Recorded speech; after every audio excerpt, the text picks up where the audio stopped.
Hello दोस्तों, हमारा नाम हिमांशु ब्रह्मनिया है और आपके चैनल का नाम है हिमांशु ब्रह्मनिया स्टडी पॉइंट। तो जैसे आपको पता है कि गीतांजलि क्लासेस पर हमारी क्लासेस नियमित रूप से चल रही हैं, है ना।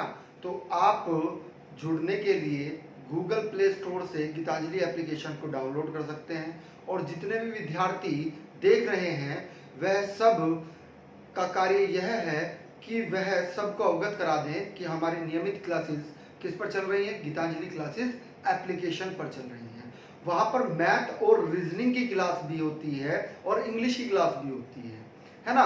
तो आप ज़्यादा से ज़्यादा संख्या में गीतांजलि एप्लीकेशन का जो है एप्लीकेशन डाउनलोड कराएं, क्योंकि सभी का भला होना चाहिए, है ना। ठीक है, आइएगा। आज उत्तर प्रदेश विशेष में हम क्या पढ़ेंगे, वन्यजीव अभ्यारण्य पढ़ेंगे और राष्ट्रीय उद्यान पढ़ेंगे। आपको पता है कि एक ही उत्तर प्रदेश में एक ही राष्ट्रीय उद्यान है, ठीक है। आ रही है बात समझ में, एक ही क्या है, राष्ट्रीय उद्यान है। क्लियर है, पॉइंट क्लियर है, ठीक है। अब एक चीज और समझनी है कि ये होते क्या है, राष्ट्रीय उद्यान, वाइल्ड लाइफ सेंचुरी जिसको वन्यजीव अभ्यारण्य बोलते हैं, या फिर आपका जैव आरक्षित क्षेत्र जिसको बायोस्फीयर रिजर्व बोलते हैं, ये होते क्या है ना। वास्तव में वनस्पतियों का और जीव जो वन्य जीव हैं, यानी कि जो जंगल में रहते हैं, उनका संरक्षण किया जाता है। क्या किया जाता है, उनका संरक्षण किया जाता है। उन्हें एक स्थान से दूसरे स्थान पर परिवर्तित किया जाता है ना। आ रही है बात समझ में। या फिर वही स्थान को क्या कर देते हैं, प्रोटेक्ट कर देते हैं, उसमें बाह्य हस्तक्षेप न हो पाए तो उसको क्या कर देते हैं, प्रोटेक्ट कर देते हैं। इनमें माइनर अंतर होता है, आइएगा समझिएगा, एक एक पर विचार करते हैं। देखिएगा, वर्तमान स्थिति में जो राष्ट्रीय उद्यान है उत्तर प्रदेश में वह एक ही है, और कौन सा है, दुधवा राष्ट्रीय उद्यान। ये दुधवा राष्ट्रीय उद्यान, ठीक है, वास्तव में एक ही है। वास्तव में दुधवा राष्ट्रीय उद्यान पहले क्या था, ये दुधवा पशु विहार था।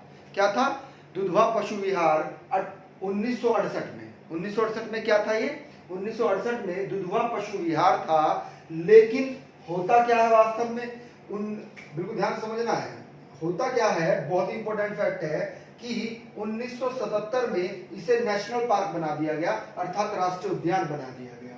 क्लियर पॉइंट, आ रही है बात समझ में, आगे आप पढ़ेंगे इस चीज को, ठीक है। देखिएगा, होता क्या है कि राष्ट्रीय उद्यान एक है और वन्य अभ्यारण्य क्या है, 26 है। वर्तमान में कितने हैं वन्य अभ्यारण्य, 26 हैं। 26 को दर्शाना उचित नहीं था, इसलिए जो महत्वपूर्ण है, जहां से प्रश्न आते हैं, उनको हमने डायग्राम के माध्यम से दर्शा दिया है, ठीक है, इसको बताएंगे। और कितने 13 पक्षी विहार हैं, कितने 13 पक्षी विहार हैं, और 2 क्या है, प्राणी उद्यान है, अर्थात जू, है ना, चिड़ियाघर जिसको बोलते हैं, है ना, उन्हें प्राणी उद्यान भी बोलते हैं। क्लियर पॉइंट, तो 2 है। वास्तव में एक प्रस्तावित है, आपको कमेंट करके बताना है कि कौन सा प्राणी उद्यान प्रस्तावित है जिसमें मतलब जो बनने वाला है, ठीक है। आ रही है बात समझ में, ठीक है, आगे चलिएगा। देखिएगा, प्रकृति में वन्य जीव के संरक्षण के लिए, प्राकृतिक व वन्य जीव के संरक्षण के लिए इन्हें 3 भागों में बांट दिया गया है। कितने, 3 भागों में इनको विभाजित कर दिया गया है। वास्तव में होता क्या है समझिएगा, आप भी लिखिएगा, जैव विविधता, जैव विविधता के संरक्षण के लिए 2 कैटेगरीज बनाई गई हैं। कौन कौन सी, एक होती है स्व स्थाने, दूसरी होती है बाह्य स्थाने संरक्षण, ठीक है। आ रही है बात समझ में, यानी कि यहां पर कि वही क्षेत्र जहां पर वे हैं, उसी स्थान पर उनको क्या दे दिया गया है, संरक्षण दे दिया गया है। बाह्य स्थानीय संरक्षण क्या है, यानी कि वहां की परिस्थिति अब उनके अनुकूल नहीं है, तो उन्हें वहां से लाकर दूसरे स्थान पर पहुंचाया जाता है और वहां पर उनको अनुकूल परिस्थिति, उनको वातावरण दिया जाता है। वह क्या होता है, बाह्य स्थानीय संरक्षण होता है। इसी के अंतर्गत क्या होता है, इसी के अंतर्गत राष्ट्रीय उद्यान होते हैं। राष्ट्रीय उद्यान को ही हम नेशनल पार्क कहते हैं, राष्ट्रीय उद्यान को ही हम क्या कहते हैं, नेशनल पार्क कहते हैं। दूसरा कौन सा होता है, वन्य जीव संरक्षण, दूसरा वन्य जीव अभ्यारण्य, और तीसरा होता है जैव आरक्षित क्षेत्र।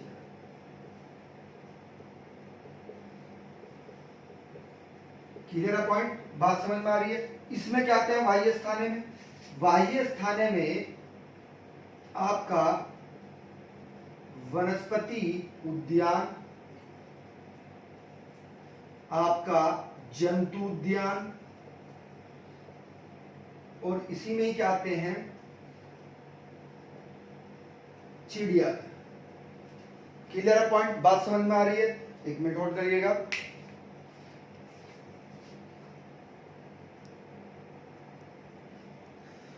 हाँ, तो आप समझ गए होंगे कि जैव विविधता के संरक्षण को दो भागों में बांटा गया है। एक होता है स्वस्थाने और एक होता है बाह्य स्थाने।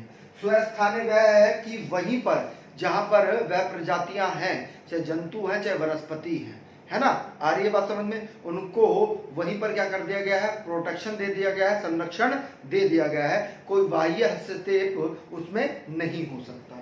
जबकि बाह्य स्थानीय संरक्षण क्या होता है कि अब जहां पर उनका आवास था वहां पर उनके अनुकूल वातावरण उन्हें नहीं मिल पा रहा है, तो उन्हें वहां से निकाल कर कहां पर दूसरे स्थान पर पहुंचा दिया जाता है और वहां पर उनको अनुकूल वातावरण दे दिया जाता है।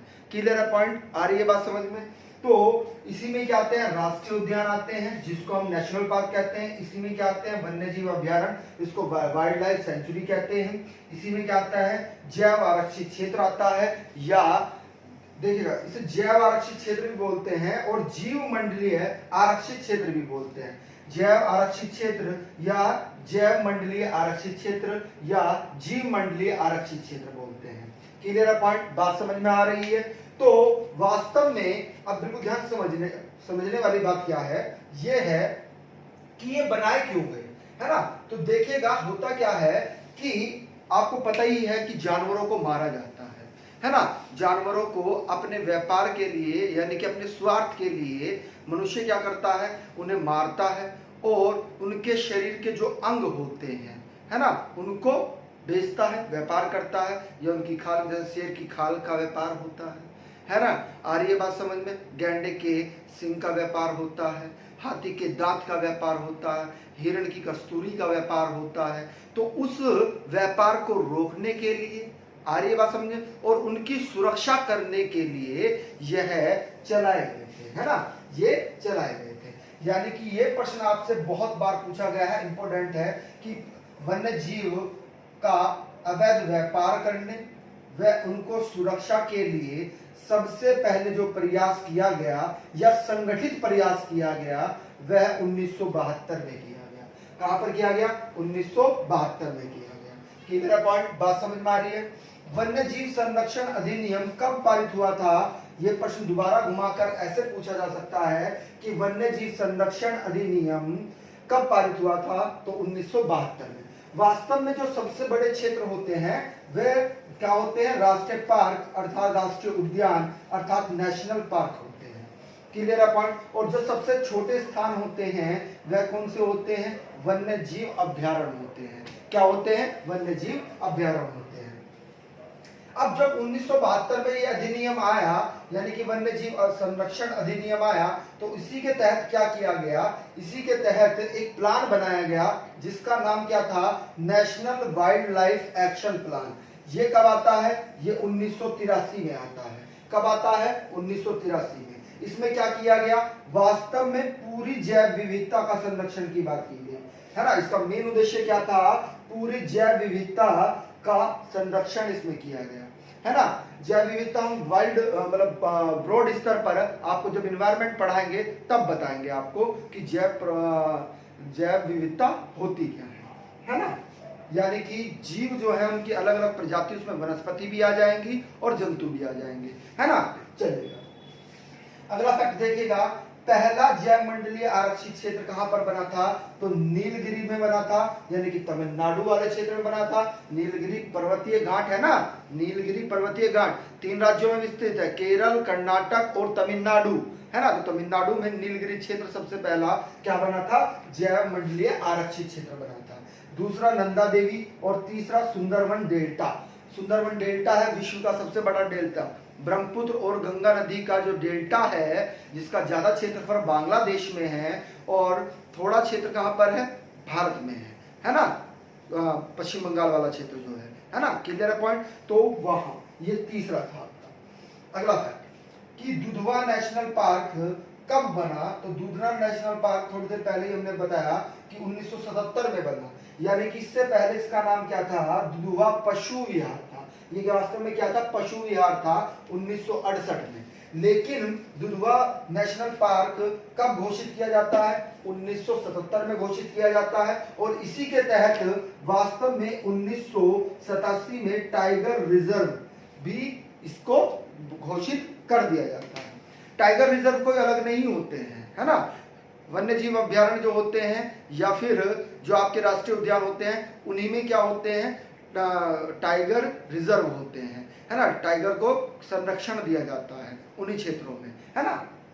आइएगा देखिएगा, पूछा जाता है कि यूपी का सबसे पुराना वन्य जीव अभ्यारण्य कौन सा है? तो चंद्रप्रभा है, जो कब बना था? 1957 में बना था। वास्तव में चंद्रप्रभा पहले वाराणसी में था, यानी कि बनारस में था, है ना। अब कहां पर है? अब ये देखिएगा यहाँ पर लिखा हुआ है, ये चंदौली में है। चंद्रप्रभा अब कहां पर है? चंदौली में है। पहले कहां था? बनारस या वाराणसी में था, लेकिन वर्तमान में कहां पर है? वर्तमान में चंदौली में है। अगला फैक्ट देखिएगा, कछुआ प्रजनन केंद्र। 2 कछुआ प्रजनन केंद्र है यूपी में, याद रखिएगा। कुक रेल जो कहां पर है? लखनऊ में है। और सारनाथ, नाम से कंफ्यूज नहीं होना है, सारनाथ कहां पर है? वाराणसी में है। किधर है? कछुआ प्रजनन केंद्र 2 है उत्तर प्रदेश में, एक कुक रेल में है जो कहां पर है? लखनऊ में, और दूसरा सारनाथ जो कहां पर है? वाराणसी में है। रेड डाटा बुक देखिएगा, रेड डाटा बुक में किन जीवों को रखा जाता है? लाल पुस्तक, है ना, लाल पुस्तक बोलते हैं इसको। इसमें संकटग्रस्त जीवों को और विलुप्त प्राय जीवों को, यानी कि जो प्रजाति, चाहे वह वनस्पति की हो चाहे वह जीवों की हो, है ना, उनको क्या कर दिया गया है? उसमें नाम लिखकर रख दिया गया है, स्टोर कर दिया गया है। क्लियर है? या कोई विलुप्त होने के कगार पर है, क्या है? विलुप्त होने के कगार पर है, तो उसे भी रेड डाटा बुक में लिख दिया जाता है। क्लियर है? इसकी ब्रॉड यानी कि ज्यादा व्याख्या हम इन्वायरमेंट में करेंगे, लेक्चर को ज्यादा लंबा नहीं करना चाहते हैं। आइएगा, ये भी प्रश्न इंपॉर्टेंट है कि वन्य प्राणी सुरक्षा सप्ताह कब बनाया जाता है? प्रत्येक वर्ष बनाया जाता है भाई, प्रत्येक वर्ष बनाया जाता है। और 1 अक्टूबर से लेकर कितना? 7 अक्टूबर तक क्या बनाया जाता है? वन्य जीव या वन्य प्राणी सुरक्षा सप्ताह बनाया जाता है। ठीक है, अगला प्रश्न देखिएगा, राष्ट्रीय जलीय जीव कौन सा है आपका? गंगा डॉल्फिन। ये गंगा नदी में ही पाई जाती है ना। किसमें? गंगा नदी में ही पाई जाती है गंगा डॉल्फिन, है ना। ये हमारा क्या है? जलीय है ना। बिल्कुल ध्यान समझिएगा, यहाँ पर जलीय शब्द का प्रयोग किया है। राष्ट्रीय जलीय जीव, राष्ट्रीय जलीय जीव गंगा डॉल्फिन है। अगला फैक्ट समझिएगा, वन्य जीव अभ्यारण्य का उद्देश्य बहुत इंपॉर्टेंट है, आया हुआ है प्रश्न। ठीक है, वन्य जीव अभ्यारण्य का उद्देश्य क्या है? कि वन्य जीवों और वनस्पति की सुरक्षा। ठीक है, जबकि राष्ट्रीय उद्यानों का उद्देश्य क्या है? प्राकृतिक आवास का संरक्षण। प्राकृतिक आवास का संरक्षण, दोनों को समझिएगा होता क्या है।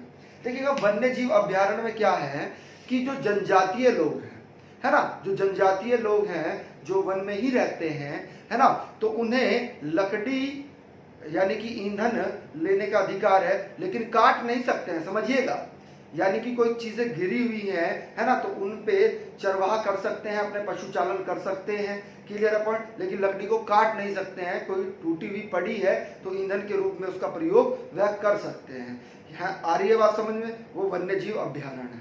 लेकिन राष्ट्रीय यानी कि नेशनल पार्क की अगर हम बात करें, बिल्कुल ध्यान समझिएगा, राष्ट्रीय उद्यान नेशनल पार्क की बात कर रहे हैं, तो नेशनल पार्क में क्या होता है, इसमें मानव गतिविधियां पूरी तरह से प्रतिबंधित होती हैं।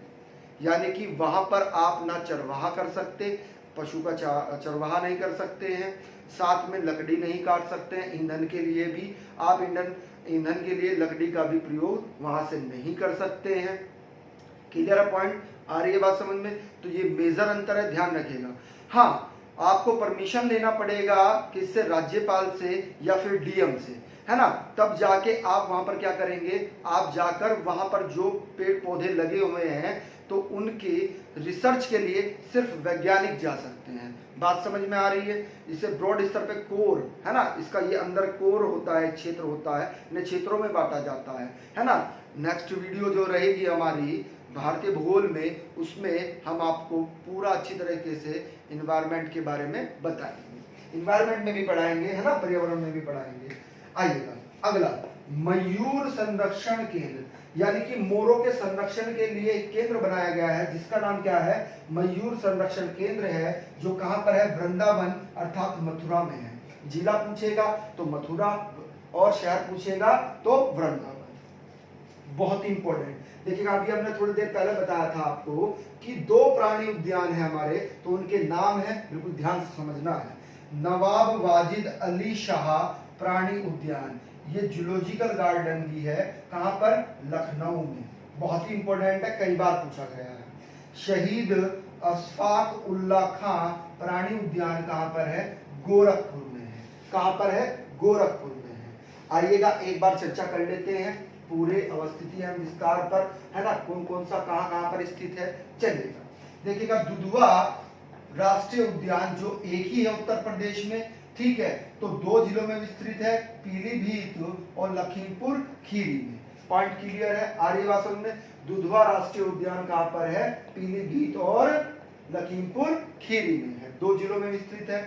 जबकि किशनपुर राष्ट्र, बिल्कुल ध्यान समझिएगा, ये देखिएगा, ये सिर्फ एक राष्ट्रीय उद्यान हमने लिखा है, जितने भी ये हमने लिखे हैं ये सब क्या है, ये सब वन्य जीव अभ्यारण्य है। क्या है, वन्य जीव अभ्यारण्य।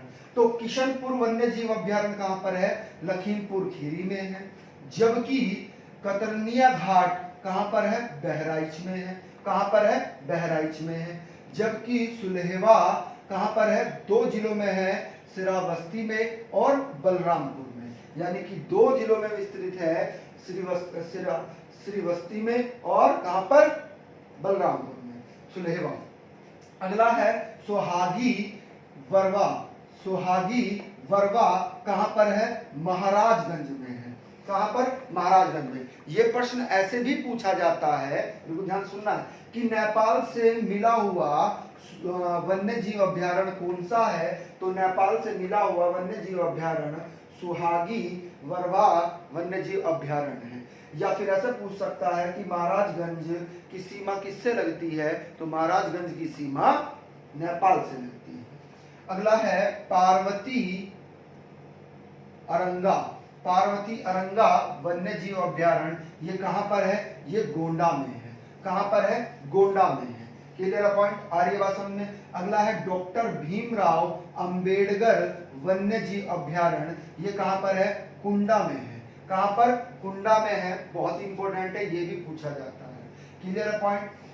अगला फैक्ट समझिएगा, कुंडा कहां पड़ता है, प्रतापगढ़ में पड़ता है, हमने लिखा हुआ भी है ना, आपको कंफ्यूज नहीं होना है।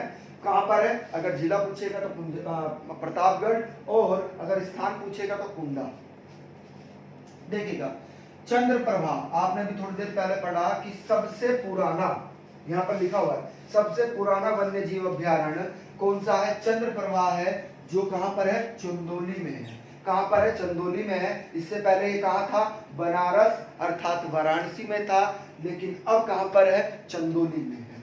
कछुआ वन्य जीव अभ्यारण्य, इसका नाम कछुआ वन्य जीव अभ्यारण्य इसलिए पड़ा है क्योंकि यहाँ पर कछुए का संरक्षण किया जा रहा है ना। किसका, कछुए का संरक्षण।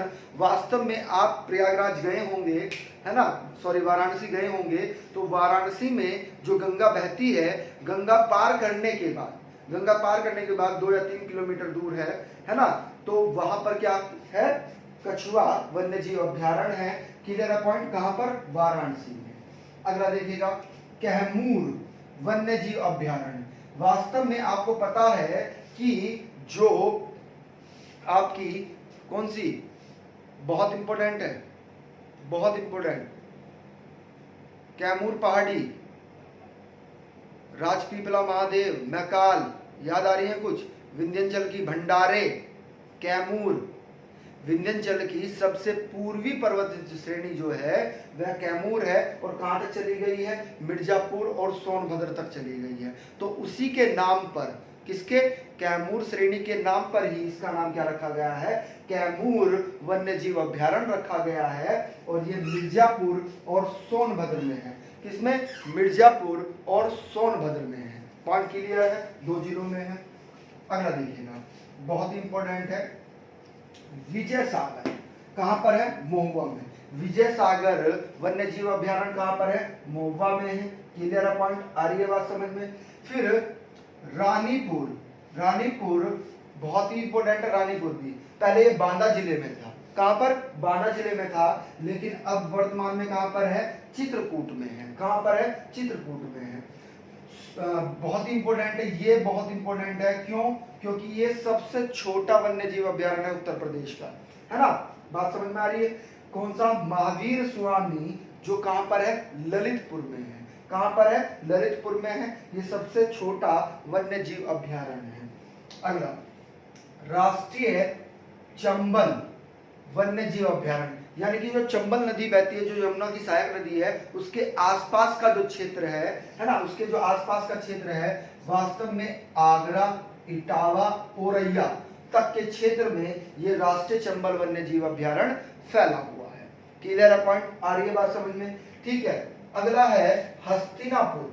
अगला कौन सा है, हस्तिनापुर वन्य जीव अभ्यारण्य। ये वास्तव में सबसे बड़ा, है ना, उत्तर प्रदेश का सबसे बड़ा वन्य जीव अभ्यारण्य है। और कितने जिलों में है देख लीजिएगा, एक बार समझिएगा, मेरठ, बिजनौर, मुजफ्फरनगर, पंचशील नगर, जेपी नगर, है ना।